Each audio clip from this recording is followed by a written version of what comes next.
ನಮಸ್ಕಾರ ಎಲ್ಲ ಕರ್ನಾಟಕದ ಜನತೆಗಿದು ಕೇವಲ ಆಟೋ ಚಾಲಕರುಗಳಿಗೆ ಮಾತ್ರ ವಿಡಿಯೋ ಮಾಡ್ತಾ ಇದ್ದೆ ಅಂತ ಅನ್ಕೋಬೇಡಿ. ಇವತ್ತು ಕರ್ನಾಟಕದ ವಿಚಾರವನ್ನ ಎತ್ಕೋಬೇಕು ಅಂತ ಅನ್ಕೊಂಡಿದ್ದೀವಿ. ಸ್ನೇಹಿತರೆ, ಈ ರಾಜ್ಯದ 1 ವರ್ಷದ ವಾರ್ಷಿಕ ತೆರಿಗೆ ಬಂದು 5 ಲಕ್ಷ ಕೋಟಿಗಿಂತಲೂ ಹೆಚ್ಚು ತೆರಿಗೆಯನ್ನ ಈ ರಾಜ್ಯದ ಅಭಿವೃದ್ಧಿಗಾಗಿ ನಾವು ತೆರಿಗೆಯನ್ನ ಕಟ್ತೀವಿ.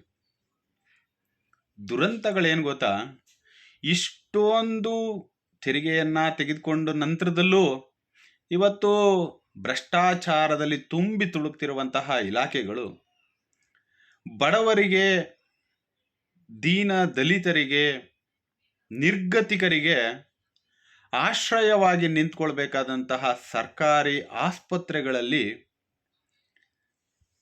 ಮಾತ್ರೆಗಳನ್ನು ಕೊಡೋದಕ್ಕೂ ಕೂಡ ದುಡ್ಡಿಲ್ಲ ಅಂದರೆ ಯಾವ ವ್ಯವಸ್ಥೆಗೆ ನಮ್ಮ ಸರ್ಕಾರಗಳು ನಮ್ಮನ್ನು ತಗೊಂಡು ಹೋಗ್ತಾ ಇದ್ದಾವೆ ಅಂತ ತಾವೆಲ್ಲರೂ ಕೂಡ ಅರ್ಥ ಮಾಡ್ಕೋಬೇಕಾಗುತ್ತೆ. ಇವತ್ತು ಆದಿ ಬೀದಿಗಳಲ್ಲಿ ಐಷಾರಾಮಿ ಹಾಸ್ಪಿಟಲ್ಗಳಿರ್ಬೋದು, ಆದರೆ ಅಲ್ಲಿಗೆ ಹೋಗಿ ಉತ್ತಮವಾದ ಚಿಕಿತ್ಸೆಯನ್ನು ತೆಗೆದುಕೊಳ್ಳುವಷ್ಟು ಶಕ್ತಿ ಎಷ್ಟು ಜನಗಳಲ್ಲಿದೆ ಅಂತಕ್ಕಂಥದ್ದನ್ನು ಕೂಡ ಸರ್ಕಾರಗಳು ನೋಡಬೇಕಾಗಿತ್ತು.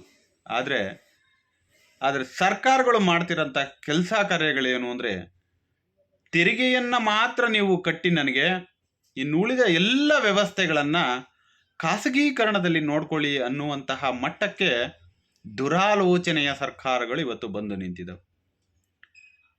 ಇವತ್ತು ಪ್ರತಿಯೊಂದು ವಸ್ತುಗೂ ಕೂಡ GST ಹೆಸರಿನಲ್ಲಿ ಮತ್ತು ತೆರಿಗೆ ಹೆಸರಿನಲ್ಲಿ ಮುಂದಿನ ದಿನಗಳಲ್ಲಿ ನಿಜವಾಗ್ಲೂ ಮನುಷ್ಯ ಉಸಿರಾಡಬೇಕು ಅಂದ್ರೂ ಕೂಡ GST ಕಟ್ಟುವಂತಹ ವ್ಯವಸ್ಥೆ ಒಳಗಡೆಗೆ ಏನಾದರೂ ತಗೊಂಡು ಬರ್ತಾರ ಅಂತ ಅನ್ನಿಸ್ತದೆ. ಇವತ್ತು ಉತ್ತರ ಕರ್ನಾಟಕ ಭಾಗ ಆಗ್ಬೋದು, ದಕ್ಷಿಣ ಕರ್ನಾಟಕ ಭಾಗ ಆಗ್ಬೋದು, ಎಷ್ಟೋ ಕುಟುಂಬಗಳಲ್ಲಿ ಒಂದೊತ್ತಿನ ಊಟಕ್ಕೂ ಕೂಡ ಪರದಾಡುವಂತಹ ಪರಿಸ್ಥಿತಿಗಳಿದ್ದಂಥ ಕುಟುಂಬಗಳು ಒಂದು ಪಕ್ಷ ಅನಾರೋಗ್ಯ ಪೀಡಿತರಾದರೆ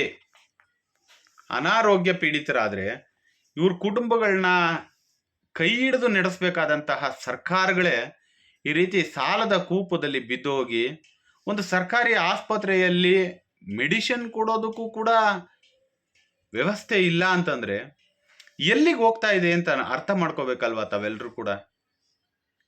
ಯಾಕೆ ಇಂತಹ ವಿಚಾರಗಳಲ್ಲೂ ಕೂಡ ಜನ ಧ್ವನಿ ಎತ್ತದೇ ಇರೋಷ್ಟು ಮಟ್ಟಕ್ಕೆ ಶಕ್ತಿಹೀನರಾದ್ರ ಅಂದರೆ ನಿಜವಾಗ್ಲೂ ಕೂಡ ಶಕ್ತಿಹೀನರಾಗಿದ್ದಾರೆ. ಯಾಕೆಂದರೆ ಮೊನ್ನೆ ಸುಪ್ರೀಂ ಕೋರ್ಟಲ್ಲೂ ಕೂಡ ತಾವು ನೋಡಿರ್ಬೋದು, ಮಾಧ್ಯಮಗಳಲ್ಲಿ ಬಂದಿರ್ತದೆ.